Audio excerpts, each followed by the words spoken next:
Hi everyone, welcome back to the channel. In case you're new here, my name is Taylor and this channel is all about cozy productivity and entrepreneurship. Before we get started, if you hear any noise in the background, it is just the cats playing, so I will try to keep them as quiet as I possibly can, but I just wanted to say that before we really got into the video. In my last video, I talked about how I manage my money as a whole, and I also previewed the financial situation I'm in and how that's kind of pouring over into my living situation. So today's video, I'll be showing you how I do my end of the month money routine, as well as kind of giving you some more info on the progress that I've made in terms of saving money and also some living situation updates. We are going to be using the app Monarch Money, so if you haven't seen my last video, I would suggest watching that before this one because I'm going to be kind of breezing through it this video and giving more of a real life application and how I use it at the end of the month. So without further ado, let's get started. Hey, it's voiceover Taylor here. Unfortunately, my mic did not record even though I tested it out beforehand, so I'm going to be doing a voiceover for the rest of the video while I share my screen, and I hope it's not too confusing. So what we're looking at right now is my monthly financial review checklist to keep me on track, but since today is a Friday as well as the end of the month, I'm going to go ahead and do my weekly Finance Friday routine first and then do my monthly review. So now we're in Monarch Money and I'm paying close attention to this spending widget here and looking at how my spending was compared to last month. So this month was essentially a no spend month because I needed to focus on saving aggressively, and you can see the line is a little bit more steady than last month, so I'm pretty proud of that. The first thing that I do every Friday is refresh all of my accounts to make sure that my bank account balances are the most up to date. I actually already did this before I started recording, so I'm pretty confident that everything here is accurate. And now I'm going to start logging my debt payments for either this month or the first of the month, which would be tomorrow. But as I said, since this is Friday, I wanted to go ahead and get this out of the way so I can start July 1st with a fresh beginning. First, I'm starting off by logging a payment that's coming out July 1st. $100 is the minimum payment. I'm logging this as a debt, setting the date, and pressing save. And so now my balance has gone down $100. And I am still very dedicated to paying this off by the end of the year. And you can see my progress all time. So here's hoping that I can get that done. And now I'm just going to continue this step for my other loan accounts, which are not automatically synced. So I do have to add these payments manually, but it does give me a little bit of dopamine because I can see the progress that I'm making each month.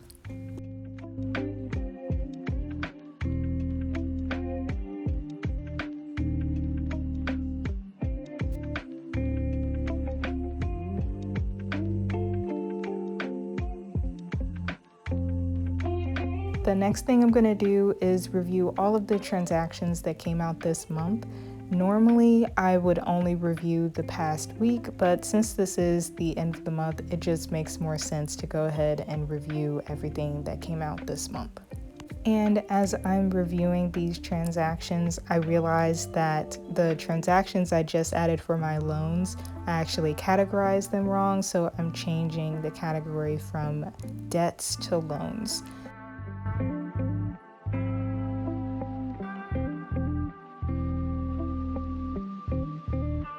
Next, I'm going to make sure that all of the work trips that I took this month are correctly categorized. So I do have to take Uber to work based on where I live now. And because of that, I have it set up with my job where I get reimbursed for all of my work trips. So it's always super important for me to check my work trips specifically so I can make sure that I'm getting reimbursed properly for everything that happened in the month.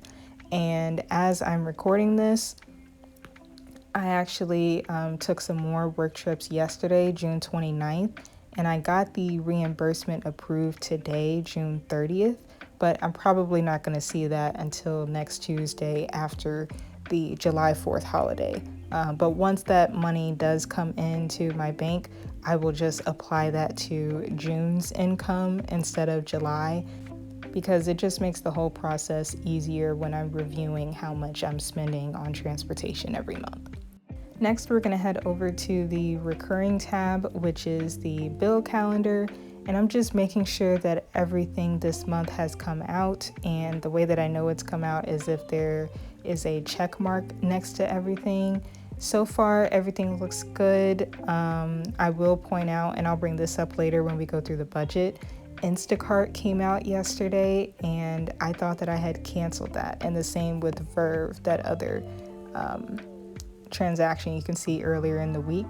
Although Monarch allows you to mark subscriptions as canceled in the app, please note that that is not actually canceling them in real life, which is why I forgot to cancel Verve and Instacart. But that's just a tough lesson learned, and at least it wasn't too much. And right now I'm just making sure that those canceled subscriptions are not showing up next month, so I think I am good. So now we're heading over to the plan tab, which is my budget for the month. And I like to start by expanding all of the categories. It just makes it easier for me as I go and I collapse any categories that I finish reviewing. Starting with my paychecks, I actually received about $200 less than I thought I would, because I reduced my post-tax deductions, but they didn't become effective this month like I thought they would. They actually won't become effective until my July 5th paycheck.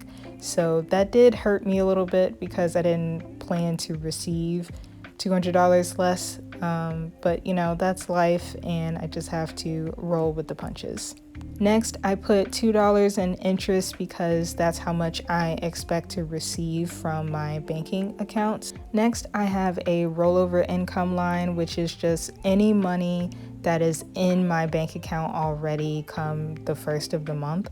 And so June 1st, this is how much I still had left in my bank account. And I always include that as income, especially because I have bills due on the 1st of the month, but I don't get paid until the 5th. So that rollover income helps me pay for all those bills in the first few days of the month. Next, I have my reimbursements, and I did get that $500 refund from that rental agency that took out $500 instead of $50. And I also got reimbursed for some jury duty that I did in May. For other income, I ended up selling some furniture because I'm in the process of moving, and I got $40 from it, so it wasn't too bad. Now we're going to look at my needs category for the month. So I'm just making sure that the budget column and the actual column are lined up. I don't particularly like to leave leftover amounts in the remaining column, whether that's a positive number or a negative number. So I tend to adjust the budget to match with the actual, so I know what I'm actually working with at the end of the month. Next, I have a category specifically for next month's rent and bills. This amount is the minimum amount that I need to have in my bank account come the 1st of the month so that I'm not in the negative. And I put this here because that money cannot be touched. I cannot withdraw from this category at all. Since I'm only paying half a month's rent for July, that gives me more money that I can put towards my savings.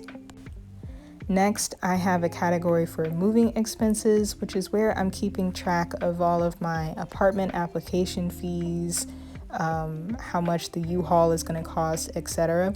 And this month I spent $35 on an application, but I haven't heard back from them yet, and I still don't have housing confirmed elsewhere, so I am praying for the best.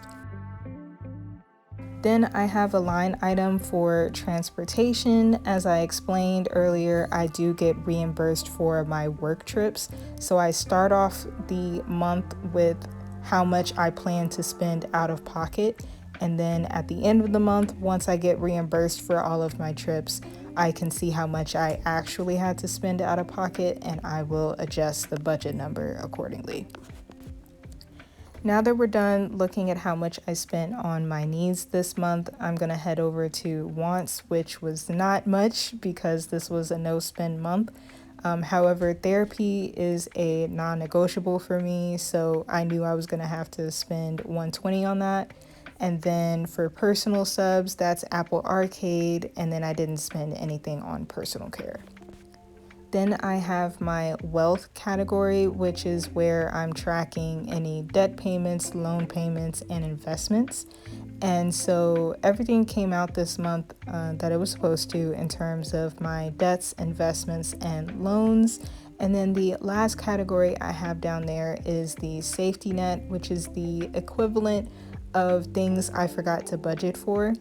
And calling it a safety net has been really good for me developing a healthier relationship with my money, because I see it as a sense of, yes, this is something I forgot to budget for, but I had the money to cover it. So that's helping me reframe how I look at emergencies, because life happens and some things are just out of your control. So that's given me a little bit more peace. So now let's go into the safety net category so you can see all the expenses that popped up this month that I wasn't ready for. Starting with this vet bill here, I ended up paying $179 out of pocket because I didn't know that I would have to make the payment out of pocket first and then submit a claim for the reimbursement. So I'm waiting for that claim to be approved so that I could get reimbursed. But yeah, that's almost $200 that I didn't plan for. Then I had some last minute travel through Uber to a court case that I was involved in that I didn't even know about. So I had to basically rush there last minute to figure out what was going on. That was a little stressful, especially since it cost me over $100 just to get there and come back. So definitely could not have seen that coming. Then I have that Verve subscription that I talked about earlier because it came out of my account and I thought I canceled it. I also had a McDonald's charge because I spent the weekend at my mom's house and I'm lactose intolerant and she didn't have anything that I could eat that wouldn't make me sick, so I decided to go ahead and get some McDonald's. But I spent under $7, so that was not bad at all. Here, I also added the Instacart subscription that I talked about earlier because that was unplanned and I just want to make sure I have the correct financial picture. So that is now included in the rest of my safety net expenses. At the bottom of my budget, I have a section for my goals. As I've mentioned before, the only goal that I'm focusing on right now is my moving fund.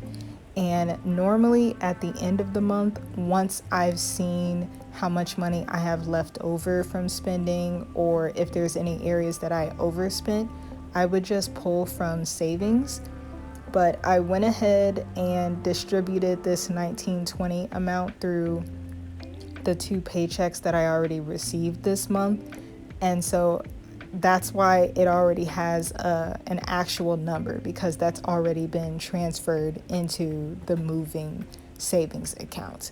Now, right now, Monarch is showing that I have $88 left, but I need to compare that with my bank account and see if I actually have $88 extra to put towards the moving fund, or if I need to readjust and just keep that in my bank account. Lastly, I want to head over to the cash flow tab and see what percentage of my income I saved this month. And I saved 45.4%, which is almost 50%, and that's great. And I'm very proud of myself because this was a tricky month. Even with the number of unexpected expenses that I had this month, the fact that I was still able to save so much of my income is amazing.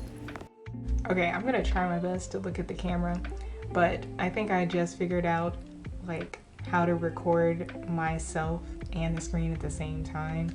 But the video's almost over now, so that's great. But anyways, the other thing that I do on a monthly basis is review my credit score. And so as of today, code is on my desk. Oh, it's showing up backwards. My credit score is at 652, which has gone up over the past couple of weeks, so it's pretty good. I still hope you all enjoyed my monthly review. I think I'm gonna continue to do these going forward because I also want to track my financial progress. But I am, as always, open to feedback, thoughts, opinions, everything in between, and I will be sure to keep you all updated once my financial / living situation is situated. You got any final thoughts? Yeah, anything you want to say? You're wagging your tail? All right. Thank you all so much for watching, and I look forward to seeing you in the next video. Much love.